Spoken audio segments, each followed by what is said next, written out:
Oi, gente, tudo bem? Professor Tiago falando. Mais uma vez, pessoal, eu vou aqui passar para vocês alguns conceitos do período de surgimento da filosofia, em parte uma retomada do que nós vimos ao longo da semana, nas nossas videoaulas ao vivo, em parte uma, digamos assim, prévia daquilo que vocês vão encontrar nos materiais e para alguns de vocês que realizaram as atividades, uma revisão, que é especificamente uma reflexão sobre a segunda fase do pensamento pré-socrático. Então, em torno de 10, 15 minutos, vou ocupar vocês a partir dessas noções básicas tais como arqué, physis, logos, mitos, metafísica e ontologia, tá bem? Primeiramente, vamos tentar pensar aqui, a partir do que nós estamos vendo, quais são aquelas noções centrais para aqueles autores que surgem lá na Antiguidade Clássica, na Grécia, e que parecem caracterizar uma atitude intelectual distinta em relação ao que havia de predominante, a saber, a narrativa mítica. Eu estou falando dos primeiros filósofos ou cientistas. Aqui vocês já lembram que filosofia e ciência surgem de mãos dadas naquele período.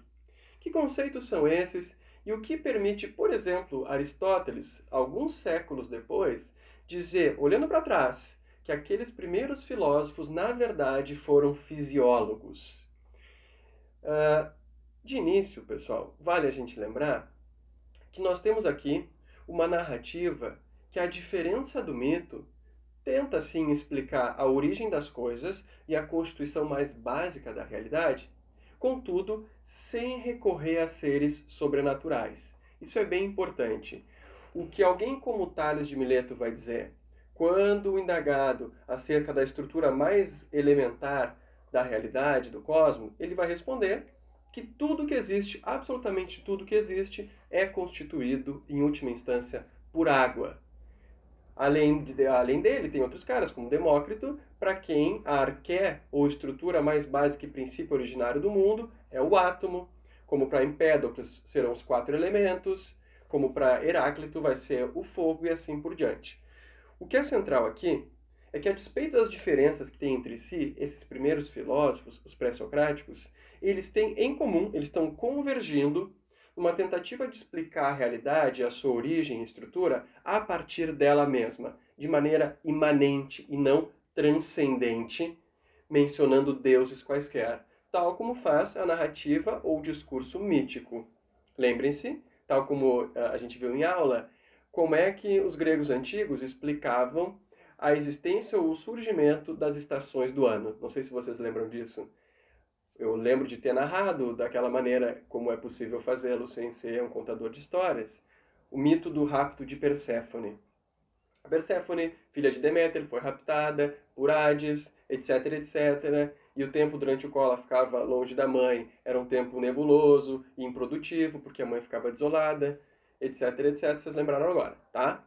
O que importa nessa narrativa, ou qualquer outra que tenha uma característica de ser mítica, é que, em última instância, essa explicação ela vai se amparar na noção de deuses ou seres sobrenaturais. Então, aqui uma primeira característica fundamental. Para os primeiros filósofos, a arqué, ou estrutura básica da realidade, não se encontra no outro mundo, mas neste, como eu disse antes, de maneira imanente. E ela se encontra neste mundo de maneira fisicamente constituída. Daí, portanto, Aristóteles, séculos depois, já com a filosofia mais consolidada e tendo, por assim dizer, objetos próprios de reflexão e análise e até mesmo um método, daí porque o Aristóteles vai afirmar que esses primeiros filósofos, na verdade, foram fisiólogos, tá bem? Porque eles fizeram uma espécie de filosofia da physis, da física do mundo natural. Basicamente é isso, sem nenhum demérito para esses caras, tá bem? Adiante. Mas se é verdade que esses primeiros filósofos postulam uma explicação imanente, empírica, que tem uma origem neste mundo para a realidade, também é verdade que não é muito fácil diferenciar nesse período filosofia de ciência. Quando que a gente percebe um claro movimento na filosofia em direção a uma reflexão mais abstrata, que parece distanciá-la da ciência tal como nós a conhecemos? A resposta está aqui. É no que a gente vai chamar, e o nosso livro também chama, de segunda fase do pensamento pré-socrático, ou de surgimento da metafísica. Uma observação sobre o termo metafísica. Inicialmente, gente, metafísica é um termo utilizado de maneira contingente pelas pessoas que herdaram as obras do Aristóteles depois da sua morte e foram fazer uma análise de quais textos estavam disponíveis e encontraram uma série de tratados, um que falava sobre ética, outro sobre política, outro sobre física. Eis que, tão logo acabava aqui na sequência, aparecia o tratado de física, o texto seguinte não tinha nome. E uma vez que ele não tinha nome e vinha depois o tratado de física, se convencionou chamar que esse é o tratado chamado metafísica, isto é, o que vem depois da física. Só isso. De início, portanto, metafísica significa aquele que está depois da física. Mas, tendo em vista o conteúdo da obra do Aristóteles, a gente vai dizer que metafísica passa a ser entendida como uma área da filosofia que reflete sobre a estrutura da realidade em termos abstratos. O que é o ser, o que é a essência, o que é o tempo, o que é uma substância, etc, etc. Tá bem? Então, para todos os efeitos, historicamente, metafísica, etimologicamente, o sentido da palavra, o que está depois ou além da física. Filosoficamente, metafísica, uma reflexão sobre a estrutura mais básica da realidade. E assim a gente chega em algumas figuras bem importantes da história do pensamento ocidental, chamadas, de um lado, Heráclito, de outro, Parmênides. E nós temos um debate ou um embate entre mobilistas e imobilistas. Em que termos isso se dá? O Heráclito, para quem o fogo era a arqué e, portanto, o elemento fundamental da realidade, ele concebia a realidade como sendo constantemente modificada e ad eternum sempre mudando. Ou seja, para o Heráclito nada permanece, uma vez que, fazendo uso dos sentidos, ele observa a realidade e percebe que os entes, os seres, os dias, as marés, o meu cabelo, as árvores que estão diante de mim, os seus galhos, tudo está sempre em constante fluxo, mudança, no mínimo envelhecendo. Pois então, como é que o Heráclito chega a essa conclusão? Como eu mais ou menos disse, ele chega a partir de uma observação do mundo empiricamente constituído. Vocês vão lembrar aqui de sociologia, de Comte, alguém que defende que a observação ou experimentação tem que ser o fundamento do conhecimento. É mais ou menos o que faz o Heráclito. Ele olha para o mundo e diz, olha aqui, está tudo mudando sempre. Mesmo quando eu, Tiago, pareço imóvel, eu estou, no mínimo, tendo em mim modificações que são imperceptíveis a olho nu, mas algumas células estão morrendo, outras estão nascendo. Tá claro? É o Heráclito que afirma, pelo menos tal como chegou até nós, que é impossível banhar-se duas vezes no mesmo rio. Por quê? Porque nem o rio vai ser o mesmo, nem a pessoa vai ser a mesma. Qual é a ideia? É que de um segundo para o outro, o rio assume um volume distinto e uma corrente de natureza ou em direção diferente daquela inicial. Nem tampouco a pessoa que há alguns minutos entrou naquele rio vai ser idêntica à que vai entrar agora. Por quê? Porque ela está sofrendo constantemente mutações. Essa é a tese heraclitiana em defesa de um mobilismo, que tudo flui, que tudo está em constante fluxo ou devir. Tá? Essa é uma visão mais intuitiva ou senso comum das coisas. Entre aspas, pessoal, menos filosófica. Em que sentido? Em que sentido de ela ser menos abstrata? Ela é mais palpável. Ela parece ser mais facilmente aceita pelas pessoas que estão na rua conversando, muito embora não estejam filosofando. Parece que tudo muda. E muda constantemente e a gente não tem o que fazer. Tranquilo? De um outro lado, nós temos alguns autores, especialmente Parmênides, que tenta analisar e levar às últimas consequências essa visão heraclitiana. O que diz o Parmênides? Ele diz assim, bom, com toda a boa vontade do mundo, eu quero examinar a fundo essa tese do Heráclito e ver se ela se sustenta. Ou seja, talvez, usando os meus sentidos, eu perceba que tudo está em constante fluxo e esse cara venceu, ele é um grande filósofo. Eis que, à medida que vai refletindo, o Parmênides se depara com algumas dificuldades que a visão do Heráclito trariam para alguém que quisesse defendê-la.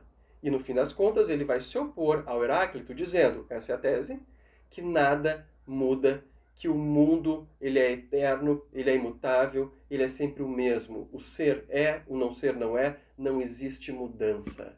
Então notem que radical essa posição em comparação com a primeira. Elas estão em posições diametralmente opostas. Tranquilo? Lá vai. O Parmênides diz: segundo Heráclito, tudo está em constante movimento, em constante fluxo. Mas se é verdade que tudo muda e a todo instante, para eu identificar se essa proposição corresponde ao mundo, eu tenho que, de algum modo, entender os conceitos que a envolvem.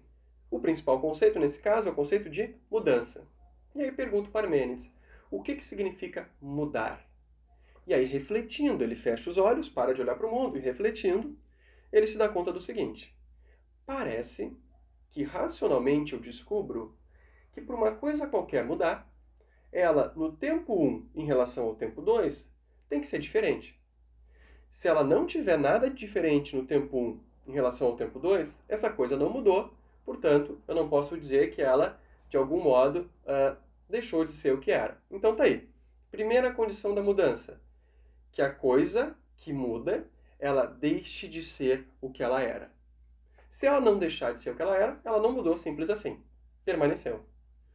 Por outro lado, diz o Parmênides, parece, e a razão agora me demonstra isso, que para uma coisa mudar, ela também precisa continuar sendo o que ela é. Pois, se essa coisa no tempo 1 em relação ao tempo 2 for absolutamente diferente, eu não tenho uma mudança. Eu tenho o desaparecimento daquele ser e objeto do tempo 1 e o surgimento do nada de um objeto no tempo 2. Se nada permaneceu, então não foi uma mudança. Conclusão do Parmênides no seu raciocínio abstruso, abstrato. Ora, mudar exige que uma coisa deixe de ser o que ela é, 1, e 2, continue sendo o que ela é. Ora, são duas condições que colidem. É impossível que algo deixe de ser o que é e continue sendo o que é. Isso é uma contradição. E aí, pasmem, o que ele fala?